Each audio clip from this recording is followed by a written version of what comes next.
assim, não é um conto de fada que tem um final feliz, né? Deus, ele não negocia. Então, Deus é justo e age com justiça. Então, o livro de Oséias é um livro que vem mostrar ao povo de Deus, o porquê Deus irá fazer justiça. Bem, nós sempre falamos que Deus, ele jamais vai castigar o filho sem explicar para o filho por que ele castigou, né? Esse papel é de pai que não sabe educar. Tem pai que não sabe educar. O filho apanha e não sabe por que está apanhando. E o pai acha que está educando. Isso não é educação. Isso é violência que vai gerar futuramente novas violências por causa dos traumas que são criados, né? Mas quando o filho sabe pelo motivo que ele está sendo educado, ele pode se arrepender, entender e voltar atrás. Eu já vi homens feitos, pai de família, dando depoimento e dizendo: eu agradeço ao meu pai pelas correções que ele me fez. Porque hoje, se eu sou alguém, é porque meu pai não me deixou ir pelo caminho do erro. Eu poderia não ser ninguém. E quando eu digo ninguém, não é no sentido de não existir. Mas se é alguém que não tem respeito, que não tem moral, ou alguém que a sociedade quer distância, né? Mas já vi depoimentos de homens dizendo: olha, eu agradeço ao meu pai. Quando eu digo homens e mulheres, não? Pessoas de bem dizendo: olha, eu agradeço ao meu pai, agradeço à minha mãe. Alguns chegam a dizer pelas surras. Difícil agradecer por isso, né, irmãos? Mas quando é entendido o motivo pelo qual você está sendo castigado, e aquele motivo se torna claro na sua mente, dizendo: realmente, eu pisei na bola, se torna justo. E o que é justo? Justo é aquilo que não é injusto. Apanhar sem saber o que é injusto. Mas quando você é castigado por algo que você fez, você não está recebendo nada mais, nada menos do que o salário daquele trabalho. A Bíblia diz que todo trabalho tem um pagamento. E a Bíblia diz que o salário do pecado é a morte, né? Então, mais uma vez, no capítulo 12, Deus vem trazendo da mesma forma. O profeta é enfático em sempre declarar qual está sendo o erro do povo. Amém? Eu trouxe, mais uma vez, a tradução. Eu sempre gosto de ler nessa tradução também. NVT. Não tem ali, né? Ali só tem NVI, né? Mas eu vou passando aqui e a gente vai entendendo a cada ponto. Amém? Irmãos, o versículo 1 vai trazer uma reflexão, um entendimento para nós do perigo de confiar no poder terreno e abandonar a proteção de Deus. O que é confiar no poder terreno? É aquela palavra que a palavra de Deus diz: maldito é o homem que confia no homem, que faz do seu braço, né, a sua força, o seu poder. Então, esse homem que confia em si mesmo e cria suas próprias estratégias para chegar a algum lugar, ele provavelmente será frustrado. Talvez não imediatamente, mas o fruto do seu trabalho um dia será envergonhado. Por quê? Porque quando se abandona a Deus para confiar em si próprio, você está caminhando por terreno, vamos dizer assim, areia movediça, né? Um terreno que ele é perigoso, ele pode matar. Então, no versículo 1, já diz aqui, nessa tradução que eu trouxe, NVT, diz: o povo de Israel se alimenta de vento, corre atrás do vento leste o dia todo, acumula mentiras e violência, faz acordos com a Assíria e, ao mesmo tempo, envia azeite para comprar o apoio do Egito. Então, eles não confiam em Deus. De que forma? A Bíblia sempre mostrou, irmãos, que Deus, ele sempre quis ser para o seu povo a proteção que o povo precisava para todas as coisas.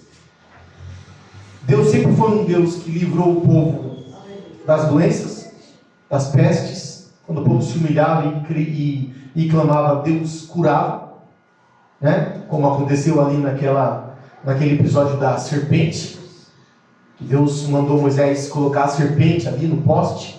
E todo que olhasse para a serpente, se levasse uma picada de cobra, seria curado, simbolizando ali também já a Cristo. Deus livrou o povo da fome, trazendo maná, livrou o povo da sede, livrou o povo dos seus inimigos. Então o povo de Deus nunca precisou de nenhuma proteção que não fosse o próprio Deus. E uma coisa que Deus sempre exigiu é que o seu povo confiasse totalmente nele. E é o que Deus exige de nós. Isso se chama dependência. O que é dependência? É depender totalmente de alguém. No momento aqui na igreja, eu acredito que não tem nenhuma criança recém-nascida. Né? Tem o Lucas. Bom, isso. Do irmão Ivan. Né? Se a irmã Patrícia, irmãos, não pegar ele e colocar para mamar no peito, não der água para ele, não prover para ele algo que venha fazer ele sobreviver, eu não sei quanto tempo um ser humano demora para morrer sem beber água e sem alimentação. Alguns dizem que água, 3 dias, né? Alimentação, segundo a Bíblia, até 40 dias. Foi o tempo que Moisés e Jesus jejuaram. Mas um bebê já não sei dizer. Então um bebê, ele é exatamente o que Deus quer que nós sejamos para Deus. Alguém que depende totalmente da sua mãe, daquele que o protege. Um bebê, ele morre se a mãe não cuidar dele. Ele é totalmente dependente de alguém. E quando eu digo de alguém, eu estou dizendo porque tem bebê que nem mãe não tem, que é abandonado, e alguém pega e vai cuidar, e ele se torna dependente daquele alguém.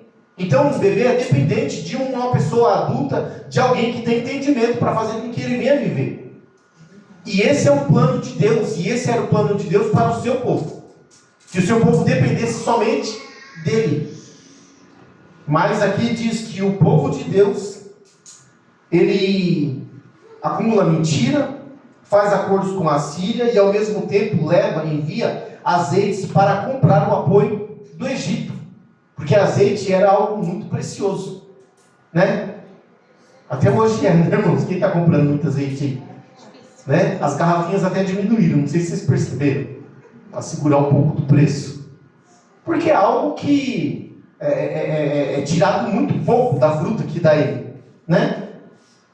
Então o povo de Deus aqui está enviando azeite para comprar favores da Síria. Que favores? Proteção. Se meu inimigo vier me atacar, vocês me deram favores. Eu comprei favores de vocês, vocês têm que vir me proteger.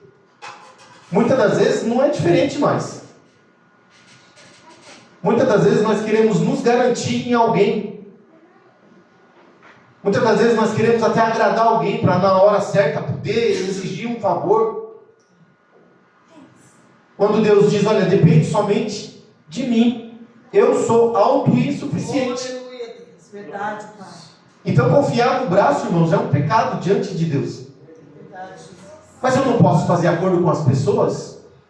Irmãos, nós vivemos em um mundo que nós somos dependentes, sim, de fazer acordos. Mas eu nunca faço um acordo, ou melhor, eu nunca posso fazer um acordo com alguém confiando nele ou nela. Aquilo faz parte da minha confiança em Deus. Eu faço o meu trabalho, eu produzo, eu preciso vender para alguém, eu preciso confiar nessa pessoa. A pessoa vai me vender alguma comida, ele precisa confiar em mim. É uma relação de seres humanos. Verdade, Deus. Mas quantas vezes o ser humano falha um com o outro? E nessa hora, o que vamos fazer? Nos desesperar? Não, irmãos, nós vamos confiar em Deus. Aleluia, Deus. Essa é a vontade de Deus, que você dependa somente dele. E eu tenho certeza que se eu der aqui a oportunidade, o culto acaba, para todos contarem as suas experiências, que Deus os livrou de muitas coisas. Quantas vezes, muitos de nós, fomos no armário e não tinha nada, e não tínhamos da onde tirar. E nós pedimos a Deus socorro, e o socorro veio. Aleluia. Alguém lá do lado de lá que nem sabia a sua situação, lhe enviou o alimento, lhe enviou um recurso financeiro, lhe enviou um socorro. Até que as portas se abrissem, até que Deus provesse. Em tudo isso daí era Deus cuidando. E essa é a vontade de Deus, irmãos. Então, um dos pecados desse povo, que eram muitos, era esse. De confiar nos seus acordos, né? E fazer do seu próprio braço, das suas próprias estratégias, a sua segurança. Então, quando você faz segurança com o mundo, Deus fica contra você. Aí eu pergunto, qual é a sua chance de dar certo? Se o mundo estiver contra você, mas Deus estiver do seu lado, a Bíblia diz o quê? 10.000 cairão de um lado e 1.000 do outro. Mas tu não será o quê? Atingido. Agora você pode ter 10.000 te garantindo aqui, 1.000 te garantindo aqui. Mas se Deus estiver contra você, deu ruim. Então em quem é melhor confiar? Em quem é melhor depositarmos a nossa esperança? Não é? É em Deus, irmãos. E engraçado que a Bíblia diz que não tem nem onde a gente se esconder. A Bíblia diz assim, se você subir lá no céu, no lugar mais alto, onde o passarinho não sobe, lá Deus está. Aí diz também, se você descer lá embaixo, no Seol, Seol é, vamos dizer, é o inferno já, né? Lá onde o fogo derrete tudo. A Bíblia diz o quê? Lá também Ele estará, ou está. Então não tem onde esconder de Deus, irmãos. E Deus exige de você e de mim que confie nele. Que confie nele. Faça tudo o que fizer. Trabalhe, conquiste, vai à luta. Mas tudo isso, crendo que é Ele que está fazendo e não você. O versículo 2, irmão, Judá também terá o castigo por andar por caminhos errados. Porque aqui eram 2 reinos, né? Judá era o reino do sul. E Israel, para quem Oséias está profetizando, é o reino do norte. O sul, um reino com 2 tribos, Judá e Benjamim. E o reino do norte, um reino com 10 tribos. Efraim, Manassés, Dan, Naftali, todas as outras. E Deus está enviando a palavra aqui, primeiramente para quem? Para Israel do norte. Só que a maioria dos irmãos aqui, tudo vem de família maior, né? Que o pai tinha 2, 3 filhos, né? Foi a partir de um tempo para cá, irmãos, que a gente começou a diminuir a quantidade dos meninos, né? 2, 1, 3 já é muito. Mas na nossa época era 4, 5. E às vezes, irmãos, eu falo porque vi isso muitas vezes, quando meu pai ia pegar a gente para corrigir, ele pegava um e falava para o outro, não vai embora não, fica quieto aí, porque você é o próximo. E se corresse era pior, irmão. Aqui é mais ou menos o que Deus está falando aqui. Está dizendo para Israel do norte aqui que o negócio está feio para você. Mas ele fala o quê? Versículo 2. Agora o Senhor apresenta acusações contra Judá. Judá está na fila. Deixa que depois eu pego ele. E foi exatamente o que aconteceu, irmãos. Mais ou menos, questão de mais ou menos 200 anos também caiu Judá. Porque entrou pelos mesmos caminhos. O interessante, irmãos, é que Judá se garantia muito em uma coisa. Porque eles eram o povo que tinha o templo de Deus, a casa de Deus, a arca da aliança estava com eles, e eles se garantiam nisso. Deus está conosco. Nunca que Ele vai se virar contra nós. Irmãos, o fato de sermos crentes não nos dá liberdade para fazer aquilo que não devemos. Na verdade, aumenta a nossa responsabilidade. Então Deus está falando, eu estou falando com você, Israel. Mas fica tranquilo, não vai apontando o dedo dizendo, mas e Judá? Porque às vezes quando as crianças vão apanhar e sabe que o outro também aprontou, fala para o pai, mas e ele? Aí o pai fala, calma que o dele já vem. Então Judá também vai, irmãos. Porque uma coisa, irmãos, Deus ele é justo, como eu já disse. E jamais Deus vai castigar um e deixar de executar o juízo para o outro. A diferença para Judá, o reino do sul, é que ali Deus tinha uma promessa. Como também tem uma promessa para o reino do norte. Mas o reino de Judá, irmãos, ele não cairia por definitivo. Por quê? Porque a descendência de Davi, irmãos, viria Cristo. Na qual o próprio livro de Oséias declara que no fim de tudo, Cristo vai reinar sobre todo o seu povo. Mas isso não vai fazer com que esse povo, irmãos, escape da mão de Deus. Versículo 3, 4 e 5, irmãos. Deus lembra das experiências de Jacó, quando estava em momentos de dificuldade e como lutou para conseguir a ajuda de Deus. Aqui, irmãos, versículo 3, Deus vai dizer o quê? Oséias, né? Através Deus, através de Oséias, vai começar a lembrar o povo da onde que foi que eles surgiram. Uma coisa muito boa na nossa vida, irmãos, é nunca esquecer quem nós fomos. O povo que se esquece quem foi, deixa de ser aquele que foi. Tem gente que saiu do nada. Quando chega num patamar, ele não quer que ninguém conte a história dele. Ele quer que todo mundo pense que ele nasceu lá em cima. Porque ele tem vergonha do seu passado. Ou não se... Como é que eu vou dizer? Não se sente feliz ou não se sente honrado pela história que tem. E Deus aqui vai lembrar, irmãos, de onde foi que esse povo saiu. E ele vai dizer aqui que ainda no ventre Jacó agarrou o calcanhar do seu irmão, dizendo: vocês já começaram lutando, vocês estão aqui e nem era para estar. Vocês estão aqui, vocês são o povo forte, o povo da terra escolhido. Eu chamei vocês pelo nome, mas vocês nem deveriam estar aqui. Se Deus deixasse o ciclo natural da vida seguir, seria o povo de Esaú e não o povo de Jacó. Como eu já falei muitas das vezes, se a gente perguntar para Deus, também a gente vai ter essa resposta só lá na glória, mas se perguntar um para o outro, falar: escuta, por que Deus te chamou? Por que Ele te escolheu? Você vai poder explicar? Glória. Não. Aleluia, Jesus. Por que nós estamos aqui ouvindo essa palavra e muitos não estão tendo a oportunidade de ouvir essa palavra? Porque Deus abriu os nossos olhos espirituais e muitos aí fora ainda estão com os olhos fechados, vivendo a vida de pecado, e muitos nem serão salvos. Se eu perguntar, você tem essa resposta? Eu não tenho, não sei porque Deus me escolheu.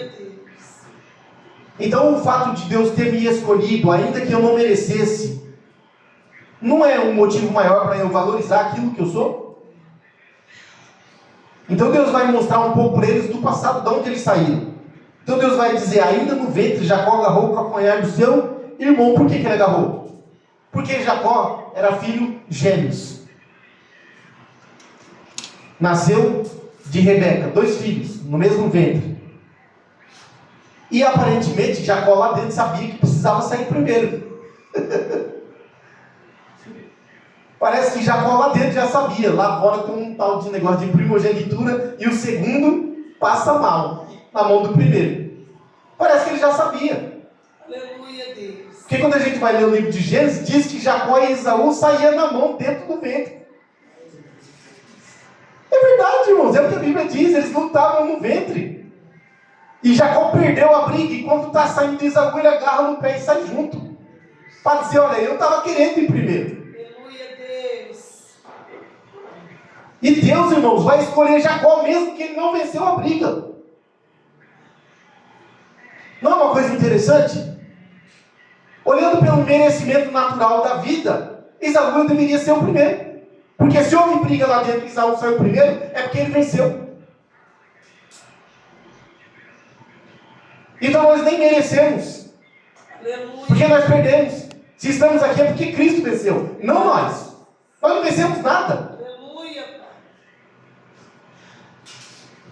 Então por que nós não vamos valorizar o que Deus faz, o que Ele tem feito na nossa vida, se nós nem merecíamos estar aqui? Louvado é o teu nome. Então Deus vai lembrar um pouco, irmãos, a história desse povo, dizendo que Jacó agarrou no calcanhar de seu irmão. Quando se tornou homem, lutou com Deus, continuou ainda.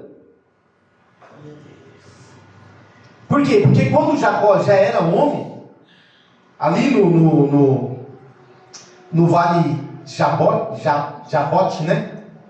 Jaboque, eu sempre chamo de Jabote, é Jaboque. Jacó estava ali, irmãos, estava tremendo na base.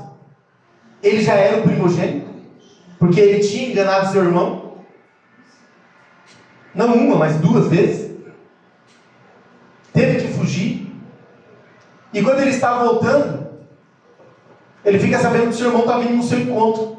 E ele está morrendo de medo, porque ele é primogênito, mas ele não é o mais forte. E a Bíblia diz que ele, tremendo de medo, ele atravessa o vale e vai orar. E o anjo aparece. E a Bíblia diz que Jacó agarra o anjo. Tem até o corinho, né? O louvor. Jacó segurou o anjo. E diz que o dia já estava amanhecendo, o anjo falando, me solta que eu preciso ir. E Jacó falou, eu não te solto enquanto você não me abençoar. Até aquele dia, irmãos, Jacó ainda era Jacó. Chamado de um enganador. Mas naquele dia a Bíblia diz que ele lutou com o anjo e prevaleceu. O anjo dá um beliscão nele, na junta. A Bíblia diz que nunca mais ele andou direito. Só que o anjo antes de ir falou para ele, hoje teu nome vai mudar. Aleluia, Deus. Você vai deixar de ser Jacó, agora vai passar a ser Israel. E porque agora ele confiou no Senhor e pediu a Deus socorro, irmãos, Deus amansou Esaú no caminho. Esaú veio, abraçou Jacó, beijou, ofereceu ajuda. Então Deus está dizendo, vocês não eram para estar aqui. Lá no livro de Malaquias, Deus vai dizer, vocês dizem que eu não amo vocês. O povo dizia para Deus, vocês dizem que eu não amo vocês. A prova que eu amo vocês é que eu escolhi Jacó ao invés de escolher Esaú, ainda que Esaú fosse o primeiro. Então, às vezes, irmãos, nós podemos estar passando por problemas, dificuldades, e olhar e falar assim, Deus não me vê, Deus não se importa comigo, Deus não está vendo as tribulações que eu estou passando. A resposta de Deus é, lá no mundo tem muitas pessoas a qual eu não escolhi. Porque essa questão nós não podemos entender. Mas ainda que lá no mundo tem muitos perecendo, você está aqui. Então como você pode dizer eu não te amo? Se lembre quem você era, da onde você saiu. Alguém vai dizer, mas eu nasci num berço evangélico. Eu sou crente desde que nasci. Então beleza, vamos fazer igual Deus fez. Vamos procurar a história dos nossos antepassados. Seu pai era o quê? Se o seu pai já era crente, o avô dele era o quê? Em algum momento Deus chamou essa família. Aleluia, Deus. Tirou da onde estava e transformou em um povo para te servir. Então, se a gente olhar para a nossa história, nós vamos valorizar mais o nosso presente e o Deus a qual nós servimos. Glória. O problema desse povo é que eles se esqueceram quem era Deus. Oh, Senhor. Se esqueceram da sua história. Eu sei que todos nós, irmãos, talvez todos, não gostam muito de olhar para trás, porque lembra de muitos sofrimentos. Mas é interessante, irmãos, que muitas das vezes esse sofrimento faz a gente se manter com o pé no chão. A Bíblia diz que Paulo tinha um espinho na carne. Ninguém sabe o que era. Alguns dizem que o espinho na carne de Paulo eram os seus irmãos judeus que não o suportavam e perseguiam. Mas a Bíblia diz que Paulo pediu a Deus, Senhor, tire de mim esse espinho, para que eu possa viver melhor. E a Bíblia diz que Deus disse, não, a minha graça te basta. O interessante é que lá vai dizer que Deus mesmo colocou o espinho na carne de Paulo, sabe para quê? Para que ele se tornasse, ou se mantesse, melhor dizendo, humilde. Aleluia. Porque a soberba precede o que? A queda. E Deus, como nos ama, muitas das vezes Ele permite nós passar por situações difíceis para nos manter ali, humilde. Sempre lembrando, você depende de mim. Então Deus está lembrando esse povo, irmãos, quem eles eram. Versículo 4 diz, sim, lutou com o anjo e venceu. Chorou e suplicou-lhe que o abençoasse. E ali em Betel encontrou Deus. E Deus falou com ele. Betel é a situação que Jacó passou quando estava a caminho da casa de Labão. A Bíblia diz que ele, no caminho cansado, pegou uma pedra, fez de travesseiro, dormiu, e ali Deus se mostrou para Jacó.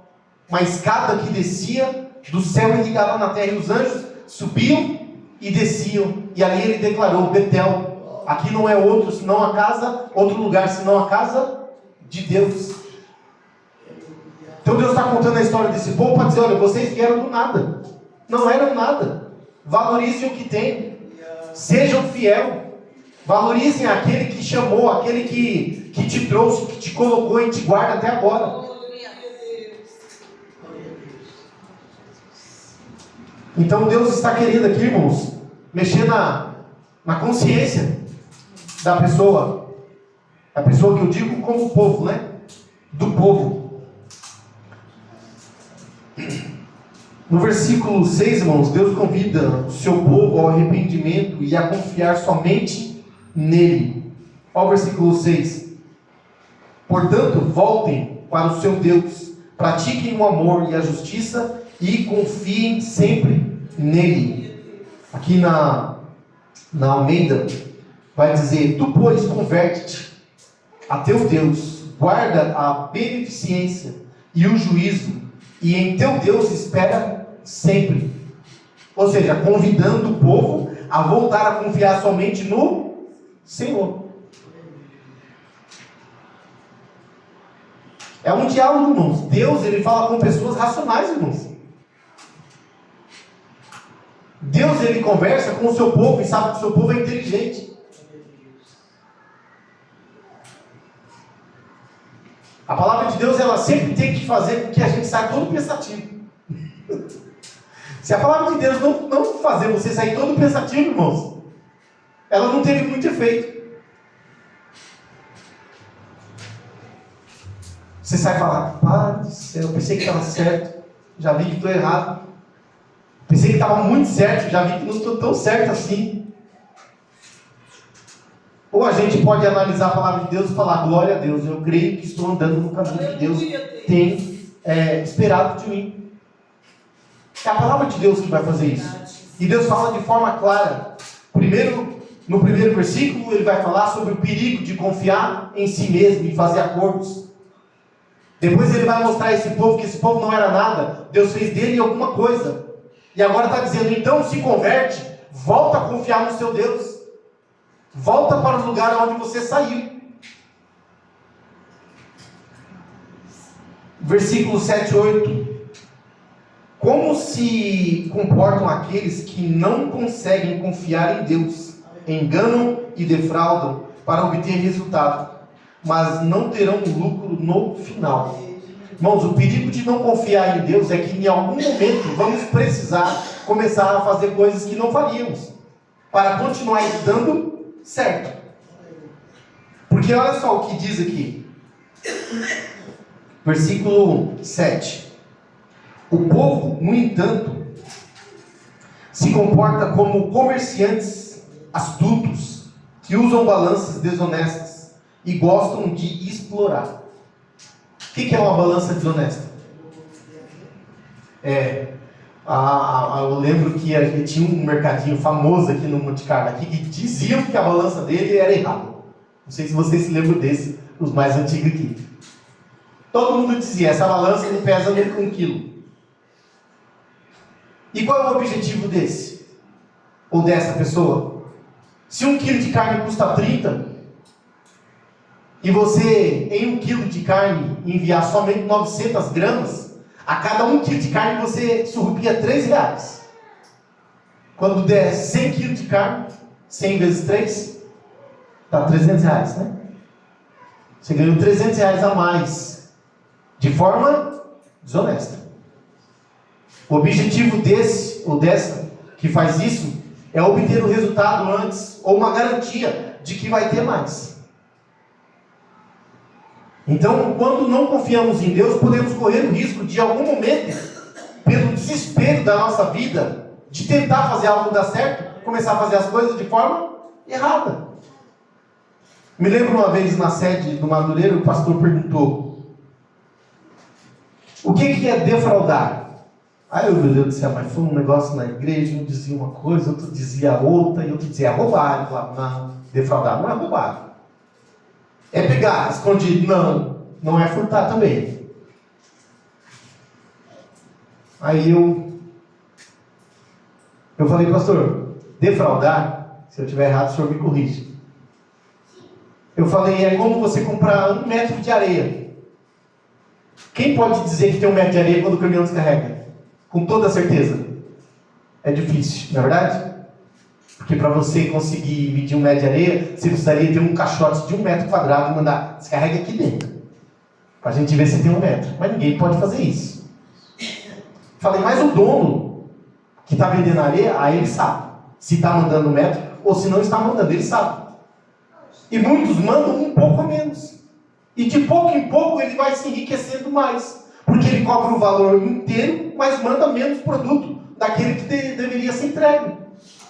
É exatamente isso daqui. Porque roubar é tirar. Me roubaram uma moto uma vez e quando chegou na delegacia, eu me irritei com porque eu não tinha esse conhecimento. Ele falou, mas como é que foi? Foi roubo? Eu falei, foi roubo, levaram minha moto. Mas o camarada estava armado, eu falei, rapaz, eu não estava lá. Ele falou, então não foi roubo. Eu falei, como que não foi? Levaram a minha moto. Ele falou, rapaz, roubo é com arma. E levar sem você tá é furto. Eu falei, para mim deu na mesma. Estou sem a moto. Eu quero saber lá qual é o nome que você dá para isso, eu estou indo no prejuízo. Mas defraudar não é roubar e nem furtar, é tirar de pouco. Porque se você perceber, você não compra mais lá. Não é verdade? Então tem que ser de forma sutil. Mas de pouco a pouco ele vai se enriquecendo. O problema, irmãos, é que ele não vai ter um bom futuro. Está entendendo? Aqueles que não confiam no Senhor entram em caminhos perigosos. E estão cavando a própria cova e não sabem. Ou não querem saber. Versículo 8 diz, o 8, Israel diz, fiquei rico, fiz fortuna com o meu próprio esforço. Depois ele vai dizer que ele mesmo conseguiu aquilo, ele se esforçou muito. Mas Deus está dizendo que isso não é verdade. Né? Ali o versículo diz, Efraim orgulha-se e exclama, como fiquei rico e abastado em todos os trabalhos que realizei, não encontrarão em mim nenhum crime ou pecado. Realmente, a justiça não vai poder. É como eu te disse, se você comprar 1 metro de areia e te entregarem um pouco a mais, se você chamar a polícia e a polícia falar, olha, você está acusando ele, isso pode virar contra você. Nós vamos medir essa areia, se tiver a quantidade, ele vai poder abrir um processo contra você e vai agora te declarar como que você defamou a honra e a imagem dele. Então, realmente, não podemos provar. Mas, irmãos, nós não podemos provar, mas Deus pode. Aleluia. A Bíblia diz, na verdade, que Deus conhece a intenção do coração, ou seja, nem fez, nem pode ser declarado culpado ainda, mas já Deus já diz, é culpado. A prova disso está no livro de Mateus, quando Jesus diz que ele vai falar sobre o divórcio, que era uma discussão entre eles. E ele vai dizer, olha, na verdade o homem não precisa se deitar com a mulher para pecar com ela. Se no seu coração ele, como é que disse? Cobiçar. Se no seu coração ele cobiçar, já pecou com ela. Já pensou, irmãos? Porque para Deus vale muito mais a intenção. Então, ainda que nós não sabemos e nós não vamos poder provar, ninguém precisa provar nada diante de Deus, não, porque Deus conhece o oculto e o escondido de todas as coisas. Então, ainda que esse cidadão aqui diga, olha, ninguém, não encontrarão em mim nenhum crime ou pecado. Ele pode falar com a boca, mas ele não pode declarar isso para cima. Porque a Deus ninguém engana. Versículo 9 e 10. Deus fala através de profetas, mas o povo produz cada vez mais pecados. Verso 9. Mas eu sou o Senhor, o seu Deus. Desde a terra do Egito, eu os farei voltar a morar em tendas, como no dia das suas festas fixas. O 10. Eu mesmo falava aos profetas, dava-lhes muitas visões, e por meio deles falava em parábolas. É o verso 10, né? 10. Qual é agora que você está? 12, põe 11. Como Gileade é espia, seu povo não vale nada. Eles sacrificam bois em Gilgal, mas os seus altares são como montes de pedras e em campo arado. Ou seja, Deus está dizendo que ele, através dos profetas, ele declara ao povo o seu erro, convida a retornar, mas o resultado é que esse povo, ele comete tantos pecados ao ponto de Deus dizer o quê? Que esse povo não vale nada. Moço, vamos falar. Já saiu da sua boca, se não saiu, provavelmente algum dia vai sair, mas eu creio que já saiu. Quando nós vemos alguém de caráter muito ruim, e você fala, rapaz, fulano não vale nada. Já falou isso? Já, porque é a nossa indignação de ver coisas que a gente fala, não é possível. Uma pessoa dessa não vale nada. Não tem valor. Que tipo de valor? Moral. Não tem integridade. Não tem caráter. E você se indigna e fala exatamente isso. E agora eu nem me sinto tão culpado, porque Deus também diz. Né? Seu povo não vale nada.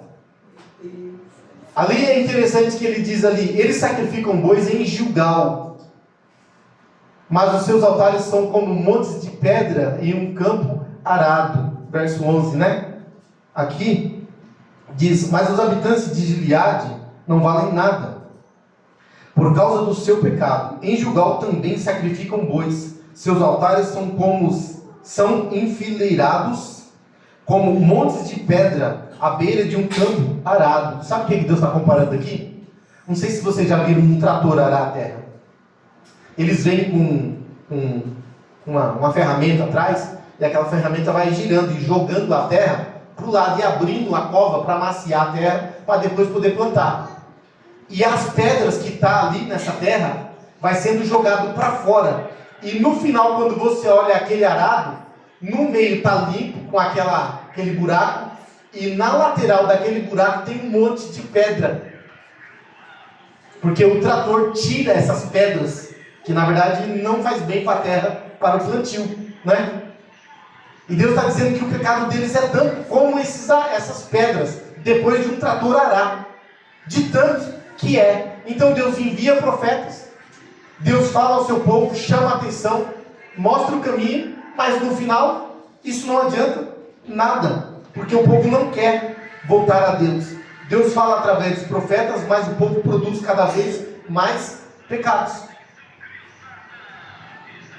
O resultado, infelizmente, é por isso, irmãos, que o livro de Oséias é tão pesado, e no final, Deus vai executar exatamente aquilo que ele dizia. Porque para que serve um profeta? Para avisar, exatamente. O profeta vem para avisar. O que é um aviso?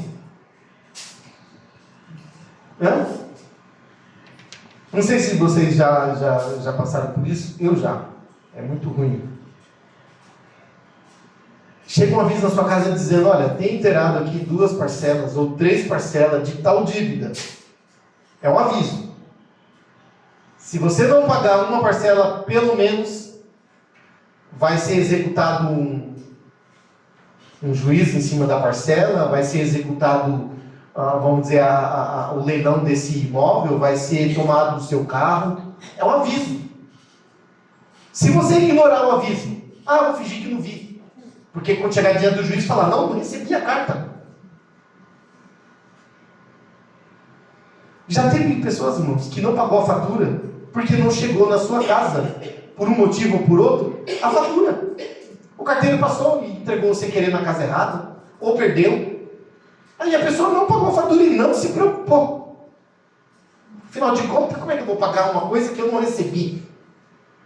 Não tem problema, irmãos. No mês seguinte, o banco vai te enviar uma nova fatura, com as dívidas recentes, com as antigas e com o juro. Aí você fala, eu também não vou pagar, porque agora está cobrando juros. Não tem problema, fica tranquilo. Daqui a pouco vai vir os juros sobre juros, uma dívida gigante que você não vai poder pagar nunca mais. E nunca mais você vai poder entrar no lugar e dizer, você pode vender para mim isso aqui e eu te pagar depois? Ou você pode vender isso aqui para mim no cartão? Aí o cara olha lá, você tem cartão. Na verdade você não tem nem nome. Na verdade é melhor você ir embora logo, eu acho que a polícia está atrás de você. Irmãos, quando a gente ignora um aviso, Verdade, Deus. logo depois do aviso vem a execução daquilo que veio avisado. Eu lembro quando eu era moleque que ia para a escola, que arrumava problema na escola, algum fofoqueiro vinha e falava assim, olha, fulano disse que vai te pegar. No dia seguinte, nem na escola eu ia. Porque eu dava atenção no aviso, eu falava, acho melhor eu dar umas medidas por um tempinho, ver se ele acalma, ou deixar no dia que vem meus irmãos junto comigo, né? Para ver se me ajuda, porque se ele me pegar, ele é maior. O aviso serve para isso, irmãos, para você mudar de ideia. Oh, Deus querido. Só que Deus usa os profetas e o povo cada vez produz mais pecado. Dá de ombro e diz, eu não vou pagar essa fatura, eu não vou pagar essa dívida, eu não vou mudar a minha postura. Pois bem, não tem problema. O aviso ele vem antes da execução. Ou nós damos atenção ao aviso e nos arrependemos e voltamos, ou podemos esperar. Eu não presenciei, mas eu soube de uma situação em que alguém foi buscar um carro com oficial de justiça. Na rua da minha casa, o oficial de justiça tirou uma família de dentro da casa. E a casa hoje pertence a outras pessoas. É triste, irmãos, mas provavelmente deixaram muitos avisos passarem. Não deram a atenção devida que aquilo merecia. E pagaram depois o preço. Verso 12 e 13. Eu acabei colocando o 12 no lugar do 10, do 11. Na verdade eu não coloquei o 11, é por isso que eu estou procurando ele aqui até agora. Mas nós lemos ali, né? O 11. Verso 12 e 13. Deus mostra mais uma vez a história de Jacó e como Deus protegeu o seu povo no Egito e livrou por meio de um profeta, ou seja, Moisés, né? O homem de Deus. Versículo 12 e 13 diz, Jacó fugiu para a terra de Harã, Israel trabalhou para obter uma mulher e por ela cuidou de ovelhas. Aqui a gente sabe a história de Jacó na casa de Labão, né? A Bíblia diz que quando Jacó chegou, irmão, bateu o olho em quem? Na Raquel, diz que ela era linda, né?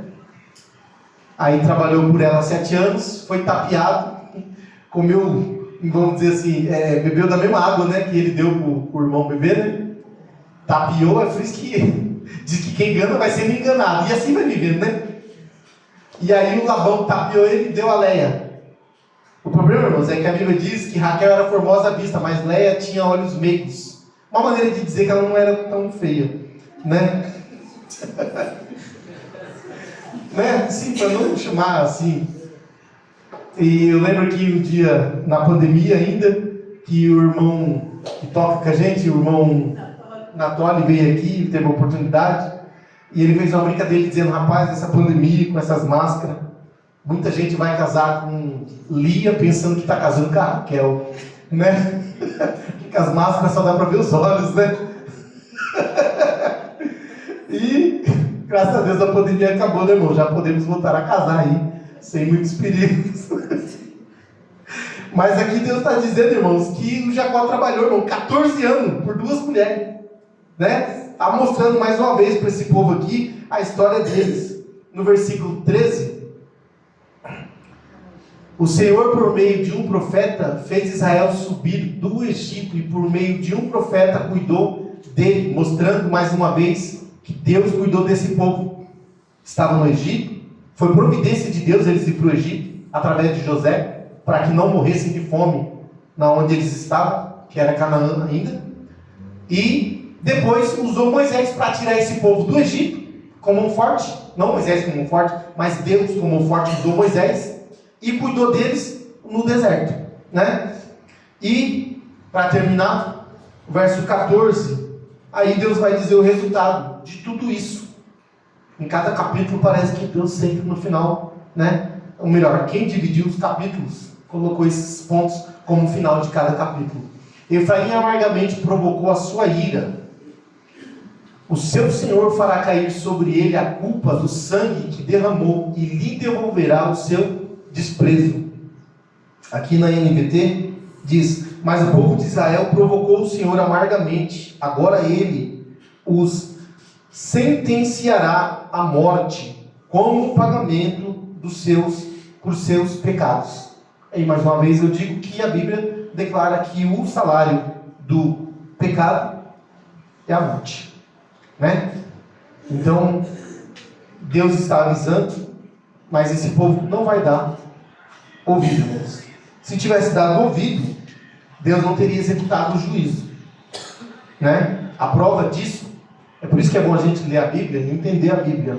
A prova de que Deus se arrepende do mal que iria fazer é o livro de Jonas. E olha que nem povo de Deus era, né? Era um povo mau. A Bíblia diz que o povo de Nínive era um povo mau. E a Bíblia diz que Deus envia Jonas para declarar para eles, mandar esse aviso. Jonas vai lá e manda uma carta de aviso. Logo depois vem a fatura. Mas se eles derem ouvido ao aviso, eu me arrependo. É lógico que Deus não falou isso para Jonas. A gente entende isso no contexto da história. Mas Jonas declara simplesmente uma coisa: 40 dias e Deus vai destruir essa cidade. Imagina, todo dia Jonas lá batendo na cidade, na praça, e declarando, né? O profeta que não deveria ser muito amado. Só que Deus não olhou, o povo não olhou para o profeta, olhou para a mensagem. E a Bíblia diz que o povo de Nínive se arrependeu. E aí Deus se arrepende do mal que ia fazer e não faz. E perdoa aquele povo. Olha o plano de Deus, irmãos. Nunca que Deus, irmãos, quer executar um juízo. Essa nunca foi a vontade de Deus. Sempre que o seu povo se arrependa e volte. Então, ainda que a palavra pareça dura, ela não é dura, não. A palavra de Deus não é dura. Ela é uma prova de amor. A palavra de Deus é uma prova de amor. Como Deus quer que o seu povo venha sempre a se voltar para Ele. Então, irmãos, se em algum momento o nosso coração está querendo nos enganar, dizendo: olha, faz alguma coisa, não sei se o que Deus prometeu Ele vai cumprir, não sei se vai dar certo, se não vai, não deixe o seu coração te enganar, irmãos. A Bíblia diz que o coração do homem é enganoso. Não é verdade? É enganoso. O coração do homem pode colocar ele em muitos problemas. Mas confiarmos na palavra de Deus é garantia de segurança. Amém? Então, que Deus possa falar melhor ao coração da igreja e que cada um leve assim a parte a qual Deus os deu. Amém? Deus abençoe a igreja em nome de Jesus.